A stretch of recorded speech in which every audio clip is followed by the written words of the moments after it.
ಶಾರದಾ ಒಂದು ಬಡವಳು. ಅವಳಿಗೆ ಒಬ್ಬ ಮಗನು ಬಿಟ್ರೆ ಪ್ರಪಂಚದಲ್ಲಿ ಬೇರೆ ಯಾರೂ ಇಲ್ಲ. ಶಾರದಾ ಒಂದೂರಲ್ಲಿ ಒಂದ್ ಮನೆಯಲ್ಲಿ ಬಾಡಿಗೆಗಿರ್ತಿದ್ಲು. ಮತ್ತೆ ಅಲ್ಲಿರೋ ಜನರ ಬಟ್ಟೆನೆ ಇಸ್ತ್ರಿ ಮಾಡ್ತಿದ್ಲು. ಶಾರದಾಗೆ ಎಷ್ಟು ಕಷ್ಟ ಇದ್ರೂ ಮಗನ್ನ ಒಂದು ದೊಡ್ಡ ಕಾನ್ವೆಂಟ್ ಅಲ್ಲಿ ಜಾಯಿನ್ ಮಾಡಿರ್ತಾಳೆ. ಅದೊಳಗೆ ತುಂಬಾ ಸಂತೋಷ. ಅದ್ರ ತಿಳ್ಕೊಂಡು ಅವಳಿಗೆ ಹೆಮ್ಮೆ ಆಗಿರುತ್ತೆ. ಸೂರಜ್ ಮಗನೇ, ನಾವ್ ಬಡವರು ಕಷ್ಟಪಟ್ರೇನೆ ಬದುಕಕ್ಕಾಗೋದಪ್ಪ. ನಾನು ಎಷ್ಟೋ ಕಷ್ಟಪಟ್ಟು ನಾನಿನ್ನ ದೊಡ್ಡ ಸ್ಕೂಲಲ್ಲಿ ಜಾಯಿನ್ ಮಾಡಿದೀನಿ. ನೀನು ಕಷ್ಟಪಟ್ಟು ಓದಿ ಒಂದಿನ ಒಂದ್ ದೊಡ್ಡ ಆಫೀಸರ್ ಆಗ್ಬೇಕು, ಸರಿನಾ? ನನ್ ಜನ್ಮ ಸಾರ್ಥಕ ಆಗ್ಬಿಡುತ್ತಪ್ಪ. ಹಾ ಅಮ್ಮ, ನಾನ್ ಕಷ್ಟಪಡ್ತೀನಿ, ಓದ್ತೀನಿ. ನನ್ನ ಬಂಗಾರದ ಮಗ. ಸರಿ, ನೀನ್ ಇಲ್ಲೇ ಇರು. ಆ ಕೋಟದಲ್ಲಿರುವ ಆ ಮೇಡಮ್ಗೆ ಬಟ್ಟೆ ಕೊಟ್ ಬರ್ತೀನಿ. ಶಾರದಾ ಅವಳು ಇಸ್ತ್ರಿ ಮಾಡಿರೋ ಬಟ್ಟೆನ ಎತ್ಕೊಂಡ್ ಹೋಗ್ತಾಳೆ. ಆ ಮನೆ ಒಂದು ದೊಡ್ಡ ಬಿಸ್ನೆಸ್ ಮ್ಯಾನ್ ಆದ ರಾಜೀವ್ದು. ಮೇಡಮ್, ಇದು ಐರನ್ ಬಟ್ಟೆ ತಂದಿದ್ದೀನಿ. ಶಬಾಷ್ ಶಾರದಾ, ನನ್ ಮಗನ್ನ ಅಡ್ಮಿಷನ್ ಮಾಡಿರೋ ಸ್ಕೂಲಲ್ಲೇ ನಿನ್ ಮಗನ್ನೂ ಅಡ್ಮಿಷನ್ ಮಾಡಿದ್ಯಂತೆ? ಹಾ ಮೇಡಮ್, ಇಲ್ಲ ಆ ದೇವ್ರ ದಯೆ. ಶಾರದಾ ಬಟ್ಟೆ ಕೊಟ್ಬಿಟ್ಟು ಅಲ್ಲಿಂದ ಹೋಗ್ಬಿಡ್ತಾಳೆ. ಆದ್ರೆ ರೋಶನಿಗೆ ಅವಳ ಮಾತು ಕೇಳಿ ತುಂಬಾ ಹೊಟ್ಟೆ ಕಿಚ್ಚಾಗತ್ತೆ. ಅದೇ ಸಮಯಕ್ಕೆ ಅವ್ರ ಮಗ ಅಲ್ಲಿ ಬರ್ತಾನೆ. ಮಮ್ಮಿ, ಈ ಇಸ್ತ್ರಿಯವಳು ಮಗ ಬಂದಿದ್ದ ಸ್ಕೂಲ್ಗೆ. ಅವನು ಫಾಸ್ಟ್ ಇದ್ದಾನೆ. ನನ್ನೆಲ್ಲ ಫ್ರೆಂಡ್ಸ್ನ ಅವನು ಮಾಡ್ಕೊಂಡ. ಅವನ ಮೇಲೆ ನಂಗೆ ಕೋಪ ಬರ್ತಿದೆ. ಏನಿಲ್ಲ ಅವನು ಸೂರಜ್. ಅರೆ ಮಗ್ನೆ, ಈ ಬಡವರೆಲ್ಲ ಹಂಗೆ ಕಣೋ. ನಮ್ ಪಕ್ಕ ಕೂರ ಕೂಡ ಅವ್ರಿಗೆ ಅಧಿಕಾರ ಇಲ್ಲ. ನೀನ್ ಯೋಚನೆ ಮಾಡ್ಬೇಡ. ಸೂರಜ್ ಅವನ್ ಸ್ಕೂಲಲ್ಲಿ ಓದ್ತಿರೋದು ವಹೀಶ್ಗೆ ಸ್ವಲ್ಪನೂ ಇಷ್ಟ ಇಲ್ಲ. ಸೂರಜ್ ಅವ್ರ ಟೀಮ್ ಫುಟ್ಬಾಲ್ ಅಲ್ಲಿ ಬೇರೆ ಗೆಲ್ಲುತ್ತೆ, ವಹೀಶ್ ಅವ್ರ ಟೀಮ್ ಸೋತೋಗ್ಬಿಡುತ್ತೆ. ಈ ವಿಷಯದಿಂದ ಅವನ್ಗೆ ತುಂಬಾನೇ ಕೋಪ ಬಂದ್ಬಿಡುತ್ತೆ. ಮನೆಗ್ ಬಂದು ಎಲ್ಲ ಅಮ್ಮನ್ ಕೇಳ್ತಾನೆ. ಈ ಇಸ್ತ್ರಿ ಮಾಡೋಳು ಮತ್ತೆ ಅವ್ರ ಮಗ ತುಂಬಾನೇ ಮಾಡ್ತಿದಾರೆ. ನೋಡ ಅವಳಿಗೆ ಏನ್ ಮಾಡ್ತೀನಿ ಅಂತ. ಮಮ್ಮಿ, ಆ ದುಡ್ಡನ್ನ ಯಾಕೆ ಪ್ರೆಸ್ ಅಲ್ಲಿ ಇಡ್ತಿದೀಯಾ? ನೀನು ನೋಡ್ತಾ ಇರೋ, ನಿನ್ ದಾರಿನ ನಾನ್ ಕ್ಲಿಯರ್ ಮಾಡ್ತೀನಿ. ಶಾರದಾ ಐರನ್ ಬಟ್ಟೆ ತಗೊಳಕ್ಕೆ ಬರ್ತಾಳೆ. ರೋಶ್ನಿ ಅವಳಿಗೆ ಐರನ್ ಮಾಡೋದಕ್ಕೆ ಬಟ್ಟೆನೂ ಕೊಡ್ತಾಳೆ. ಅದೇ ಸಮಯಕ್ಕೆ ರಾಜೀವ್ ಅಲ್ಲಿಗ್ ಬರ್ತಾನೆ. ರೋಶ್ನಿ, ನಾನ್ ನಿನ್ನೆ ಸ್ವಲ್ಪ ದುಡ್ಡು ಕೊಟ್ಟಿದ್ದೆ, ಅದೆಲ್ಲಿದೆ? ಅರೆ, ಅದೇ ಅಲ್ಮಾರಿಯಲ್ಲಿ ಇಟ್ಟಿದ್ದೆ. ಅರೆ, ಎಲ್ಲೋಯ್ತು? ದುಡ್ಡು ಎಲ್ಲಿಗೆ ಹೋಗುತ್ತೆ ಈಗ? ರೂಮಿಗೆ ಯಾರು ಬಂದಿದ್ರು? ಜ್ಞಾಪಕ ಬಂತು ರೀ. ನಾನು ಕಿಚನ್ ಅಲ್ಲಿದ್ದೆ. ಆಗ ನಾನು ಶಾರದಾನ ಬೆಡ್ರೂಮ್ ಕಳ್ಸಿದ್ದೆ ಬಟ್ಟೆ ತಗೊಳಕ್ಕಂತ. ಅವಳೇನಾದ್ರೂ ರೋಶ್ನಿ ಮತ್ತೆ ರಾಜೀವ್ ಶಾರದಾ ಮನೆಗ್ ಬರ್ತಾರೆ. ಅದೇ ಸಮಯಕ್ಕೆ ಶಾರದಾನು ಬಟ್ಟೆನ ಓಪನ್ ಮಾಡಿರ್ತಾಳೆ. ಅಷ್ಟು ದುಡ್ಡು ನೋಡಿ ಅವಳು ಶಾಕ್ ಆಗಿರ್ತಾಳೆ. ಅದೇ ಸಮಯಕ್ಕೆ ಅವರಿಬ್ರು ಒಳಗಡೆ ಬಂದು ಅವಳನ್ನ ನೋಡ್ತಾರೆ. ನಾನ್ ಹೇಳ್ದೆ ಅಲ್ವಾ ರಾಜೀವ್, ಇವಳೆ ತಗೊಂಡಿರೋದು. ಇವಳೆ ದೊಡ್ಡ ಕಳ್ಳಿ. ಇಲ್ಲ ಇಲ್ಲ ಸಾಹೇಬ್ರೆ, ನಾನ್ ಆ ತರ ಮಾಡಲ್ಲ. ನಾನೇ ಇದ್ರಲ್ಲಿ ದುಡ್ಡು ನೋಡ್ಬಿಟ್ಟು ಶಾಕ್ ಆಗ್ಬಿಟ್ಟೆ. ರಾಜೀವ್, ಇವಳನ್ನ ಹಂಗೆ ಬಿಡ್ಬಾರ್ದು. ಇವಳ ಮೇಲೆ ಕಂಪ್ಲೇಂಟ್ ಕೊಡಿ.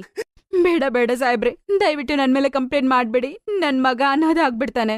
ಸರಿ ಆಯ್ತು, ಹಾಗಾದ್ರೆ ಇಲ್ಲಿ ಇರ್ಬಾರ್ದು ನೀವು ಇವತ್ತಿಂದ. ಇಲ್ಲಿಂದ ಹೋಗ್ಬಿಡಿ. ನಾವ್ ಹೋಗ್ಬಿಡ್ತೀವಿ ಮೇಡಮ್. ಇನ್ಮೇಲೆ ನಾವ್ ಇಲ್ಲಿರೋದಿಲ್ಲ. ಶಾರದಾ ಅಳ್ತಾ ಮಗನ್ನ ಕರ್ಕೊಂಡು ಹೋಗ್ಬಿಡ್ತಾಳೆ. ಸೂರಜ್ ಸಹ ಸ್ಕೂಲ್ಗೆ ಹೋಗೋದ್ ನಿಲ್ಸ್ಬಿಟ್ಟಿರ್ತಾನೆ. ಯಾಕಂದ್ರೆ ವಹೀಶ್ ಎಲ್ಲ ಮಕ್ಳತ್ರನೂ ಅವ್ರಮ್ಮ ಒಂದ್ ದೊಡ್ಡ ಕಳ್ಳಿ ಅಂತ ಹೇಳಿರ್ತಾನೆ. ಮಕ್ಳೆಲ್ಲ ಅವ್ರನ್ನ ನೋಡಿ ನಗ್ತಿರ್ತಾರೆ. ನಿಮಗ್ ಗೊತ್ತಾ, ಇವನಮ್ಮ ನನ್ ಮನೆಯಿಂದ ದುಡ್ಕದ್ರು. ಇವನ್ ಕಳ್ಳಿಯ ಮಗ. ಇವನಮ್ಮ ಕಳ್ಳಿ. ಕೊಳ್ಳ ಕೊಳ್ಳ ಕೊಳ್ಳ ಕೊಳ್ಳ. ಶಾರದಾ ಬೇರೆ ಊರಿಗೆ ಬಂದ್ಬಿಡ್ತಾಳೆ. ಆದ್ರೆ ಆ ಊರಲ್ಲಿ ಇಸ್ತ್ರಿ ಮಾಡೋರ್ ಬೇರೆಯವ್ರಿರ್ತಾರೆ. ಅದ್ರಿಂದ ಅವಳ ಕೆಲ್ಸನೂ ನಿಂತೋಗುತ್ತೆ. ಅವಳಿಗೆ ಏನ್ ಮಾಡೋದು ಅಂತ ಅರ್ಥ ಆಗ್ತಿಲ್ಲ. ಇನ್ನೊಂದ್ ಕಡೆ ವಹೀಶ್ ಸಹ ಸೂರಜ್ ಸ್ಕೂಲ್ ಬರ್ತಿಲ್ಲ ಅಂತ ಸಂತೋಷವಾಗಿರ್ತಾನೆ. ಒಂದಿನ ರೋಶ್ನಿ ಮನೆಯಲ್ಲಿ ಕಿಟ್ಟಿ ಪಾರ್ಟಿ ಇರುತ್ತೆ. ಊಟ ತುಂಬಾ ಚೆನ್ನಾಗಿತ್ತು ರೋಶ್ನಿ. ಸರಿ, ವಾಶ್ರೂಮ್ ಎಲ್ಲಿದೆ? ನಾನು ಹೋಗ್ಬೇಕು. ಬನ್ನಿ, ನಾನ್ ಕರ್ಕೊಂಡೋಗ್ತೀನಿ. ನಿಮ್ಮ ಬ್ಯಾಗ್ ಇಲ್ಲಿಡಿ, ಕೊಡಿ. ರೋಶ್ನಿ ಅವ್ರ ಫ್ರೆಂಡ್ಸ್ ಕಿಟಿ ಪಾರ್ಟಿ ಮುಗಿಸ್ಕೊಂಡು ಅವ್ರವ್ರ ಮನೆಗೆ ಹೋಗ್ಬಿಡ್ತಾರೆ. ಮತ್ತೆ ಮಗ, ಇಷ್ಟು ದುಡ್ಡು ನಿನ್ ಕೈಯಲ್ಲಿ ಹೇಗ್ ಬಂತು?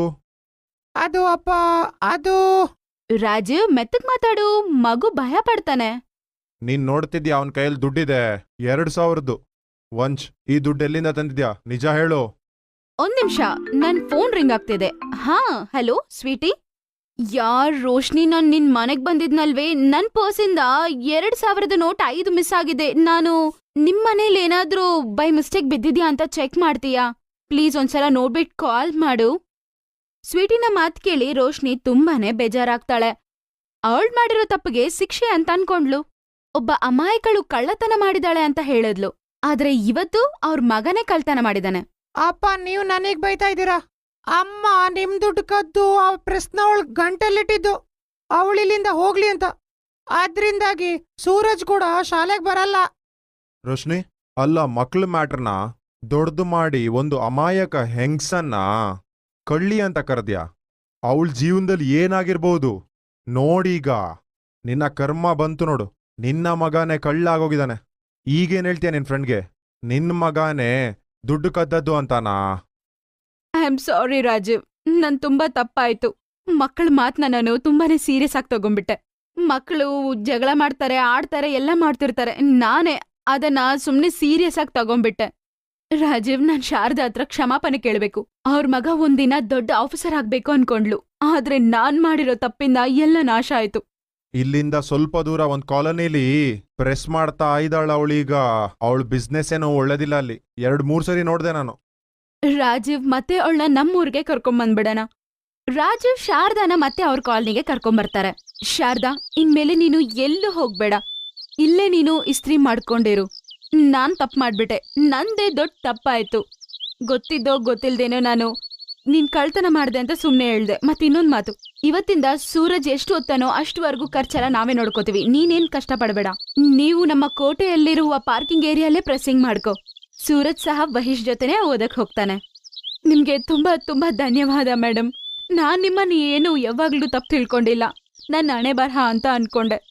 ರೋಶ್ನಿ ಅವಳು ಮಾಡಿರೋ ತಪ್ಪನ ತಿಳ್ಕೊತಾಳೆ. ಸೂರಜ್ ಓದಿನ ಖರ್ಚು ಎಲ್ಲ ಇವರಿಬ್ರೇ ಅವತ್ತಿಂದ ನೋಡ್ಕೋತಾರೆ. ಶಾರದಾ ಸಹ ಕೋಟೆಯ ಪಾರ್ಕಿಂಗ್ ಏರಿಯಾಲ್ಲೇ ಐರನ್ ಮಾಡ್ಕೋತಿದ್ಲು. ವಹೀಶ್ ಸಹ ಸೂರಜ್ ಹತ್ರ ಜಗಳ ಮಾಡ್ತಿರ್ಲಿಲ್ಲ. ಅದು ಅಲ್ಲದೆ ಸೂರಜ್ ಮತ್ತೆ ವಹೀಶ್ ತುಂಬಾ ಬೆಸ್ಟ್ ಫ್ರೆಂಡ್ಸ್ ಆಗ್ಬಿಟ್ಟಿದ್ರು.